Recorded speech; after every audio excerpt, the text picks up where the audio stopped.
그러므로 형제들아, 우리가 끝으로 주 예수 안에서 너희에게 구하고 권면하노니 너희가 마땅히 어떻게 행하며 하나님을 기쁘시게 할 수 있는지를 우리에게 배웠으니 곧 너희가 행하는 바라 더욱 많이 힘쓰라. 우리가 주 예수로 말미암아 너희에게 무슨 명령으로 준 것을 너희가 아느니라. 하나님의 뜻은 이것이니 너희의 거룩함이라. 곧 음란을 버리고 각각 거룩함과 존귀함으로 자기 안에 대할 줄을 알고 하나님을 모르는 이방인과 같이 세욕을 따르지 말고 이 일의 분수를 넘어서 형제를 해하지 말라. 이는 우리가 너희에게 미리 말하고 증언한 것과 같이 이 모든 일에 주께서 신원하여 주심이라. 하나님이 우리를 부르심은 부정하게 하심이 아니요 거룩하게 하심이니 그러므로 저버리는 자는 사람을 저버림이 아니요 너희에게 그의 성령을 주신 하나님을 저버림이니라. 형제 사랑에 관하여는 너희에게 쓸 것이 없음은 너희들 자신이 하나님의 가르치심을 받아 서로 사랑함이라. 너희가 온 마게도냐 모든 형제에 대하여 과연 이것을 행하도다. 형제들아 권하노니 더욱 그렇게 행하고 또 너희에게 명한 것 같이 조용히 자기 일을 하고 너희 손으로 일하기를 힘쓰라.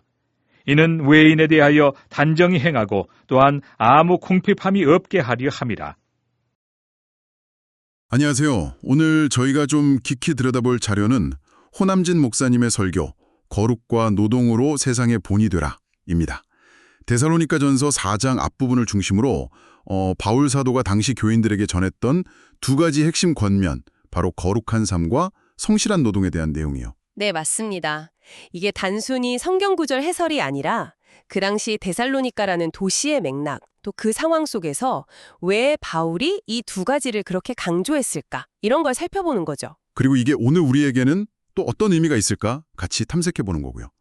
자, 그럼 바로 한번 시작해볼까요? 좋습니다. 설교 초반에 보면 바울이 칭찬으로 시작하잖아요. 더욱 많이 힘쓰라 이렇게 격려하다가 갑자기 분위기를 좀 바꿔서 거룩함, 특히 음란을 버리라는 어찌 보면 좀 성적인 문제를 강하게 얘기해요. 그렇죠. 이게 처음 들으면 데살로니가 교회에 무슨 심각한 성적인 문제가 있었나 이렇게 생각하기 쉬운데요. 근데 설교자께서는 좀 다른 각도를 제시하시죠. 이게 꼭 그 교회의 현재 문제라기보다는 뭐랄까 예방적 차원이었을 수 있다는 거예요. 예방적이요? 네, 데살로니가가 항구 도시였잖아요. 아시다시피 그런 도시는 문화적으로 좀 개방적이고 때로는 성적으로도 자유분방한 분위기가 있었거든요. 그러니까 신자들이 예전 습관으로 돌아가지 않도록 미리 좀 선제적으로 건면했을 수 있다는 거죠. 아, 그럴 수 있겠네요. 당시 사회 분위기를 고려한 거군요. 네. 그리고 여기서 중요한 건 거룩이라는 걸 단순히 성적인 순결 문제로만 보지 않는다는 점이에요. 설교에서도 강조하듯이 이건 하나님을 닮아가고 또 하나님과 이웃, 특히 가장 가까운 이웃인 배우자를 존귀하게 여기는 그런 삶의 태도 전체로 확장되는 개념인 거죠. 그러니까 세속적인 쾌락이나 자기 욕망 대신에 하나님과 배우자를 존중하는 삶, 그게 거룩함의 실제 모습이라는 거네요. 바로 그거죠. 실천적인 표현인 거죠. 근데 설교자분은 이걸 오늘날 교회 상황에도 좀 비춰보시더라고요. 네, 그 부분이 좀 날카롭죠. 교회 안에서 혹시 이런 성적인 문제가 생겼을 때 우리가 명확한 기준을 제시하기보다 혹시 성도들이 떠날까봐 좀 눈치 보고 문제를 덮으려는 경향은 없는지. 맞아요. 세상과 구별되는 거룩한 공동체의 모습은 과연 무엇인가? 이런 질문을 던지시는 거죠.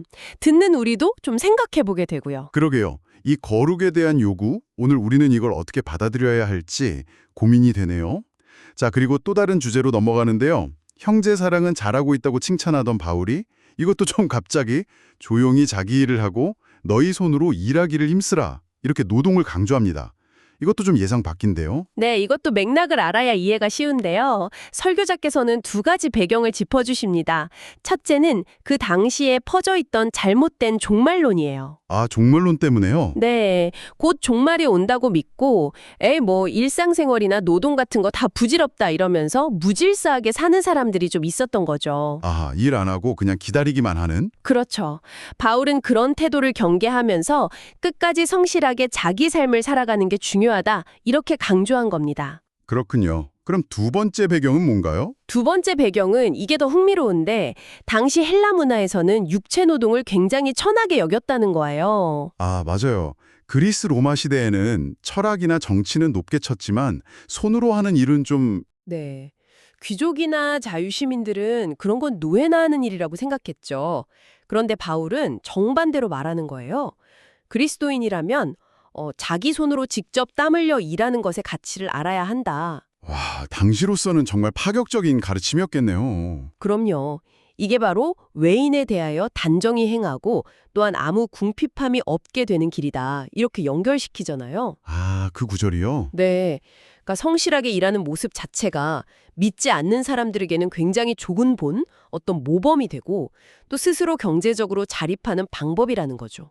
구걸하거나 남에게 패끼치지 않고요. 와, 듣고 보니 정말 새롭네요. 사회적 지위나 직업 종류에 상관없이 그리스도인이라면 누구나 자기 자리에서 성실하게 일하는 것 자체가 그 자체가 중요한 신앙의 증거가 될 수 있다는 말씀이시군요. 경악합니다. 땀 흘려 일하고 그 결과로 자립하는 삶.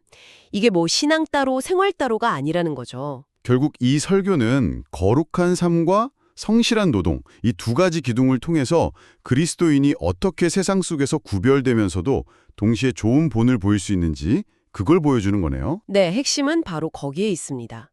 이 두 가지가 분리된 게 아니라 하나님의 뜻 안에서 아주 깊이 연결되어 있다는 점이죠. 아, 연결되어 있다. 네. 우리 안에 거룩함, 하나님 사랑, 이웃 사랑 이런 것들이 그냥 머릿속 생각으로만 머무는 게 아니라는 거예요. 우리의 매일의 삶, 특히 성실하고 책임감 있는 노동을 통해서 구체적으로 드러나야 한다는 거죠. 성적인 순결함뿐만 아니라 일하는 태도의 성실함 역시 거룩한 삶의 아주 중요한 부분이라는 통찰입니다. 와, 정말 중요한 메시지네요. 자, 오늘 허남진 목사님의 설교를 통해 데살로니가 교인들에게 주어졌던 바울의 권면을 살펴봤는데요. 거룩함과 노동, 이 두 가지 키워드가 오늘 우리에게도 참 많은 생각을 하게 합니다. 그렇죠. 오늘날 우리 삶에도 여전히 유효한 질문들이죠. 네, 마지막으로 이런 질문을 한번 던져보고 싶습니다. 오늘날 여러분의 삶과 또 여러분이 속한 공동체 안에서 이 설교에서 강조하는 거룩함과 성실한 노동은 어떻게 구체적인 본으로 나타날 수 있을까요? 각자의 자리에서 한 번쯤 깊이 생각해 보시면 좋겠습니다.